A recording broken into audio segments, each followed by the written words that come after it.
आता news top 9 मध्ये बघूयात महत्त्वाच्या 9 राजकीय बातम्या।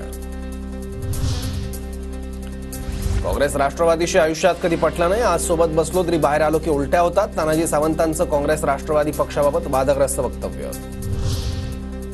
अजित पवारांनी तानाजी सावंतांच्या वक्तव्यावर बोलणं टाळलं। सावंत यांचं महायुतीच्या घटक पक्षाबाबत तेढ निर्माण करणारं वक्तव्य। तानाजी सावंतांच्या वक्तव्यानंतर अमोल मिटकरींचं ट्विट, खेकड्यामुळे धरण फुटलं म्हणू शकता, हाफकिनला माणूस म्हणता, ते काहीही म्हणू शकतात, मिटकरींची टीका। बोलणं ऐकून घेण्यापेक्षा सत्तेतून बाहेर पडा, तानाजी सावंतांच्या विधानावर अजित पवार गटाच्या उमेश पाटलांचं अजितदारांना थेट सत्ता सोडण्याचं आवाहन। महायुतीत कोणालाही उलट्या ताप अंगदुखी आलेलं चालणार नाही, शिंदे गटाच्या भरत गोगावलेंचा मंत्री तानाजी सावंतांना घरचा आहेर। उपमुख्यमंत्री अजित पवार आणि सुनील तटकरेंकडून मालवणमधील राजकोट किल्ल्याची पाहणी, स्थानिक तहसीलदार प्रांत आणि अधिकाऱ्यांसोबत चर्चा करत घेतला घटनेचा आढावा। महाराजांच्या नावाला साजेसं असं स्मारक राजकोटवर उभारणार, स्मारक उभारण्याचा निर्णय झालाय, अजित पवारांची माहिती।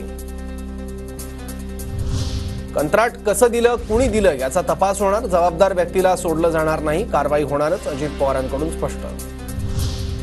राजकोट किल्ल्यावरील पुतळा अपघात प्रकरणात बांधकाम सल्लागार चेतन पाटील पोलिसांच्या ताब्यात, स्थानिक गुन्हे अन्वेषण शाखेकडून मध्यरात्री 3 वाजता चेतन पाटीलला कोल्हापूर पोलिसांकडून कारवाई।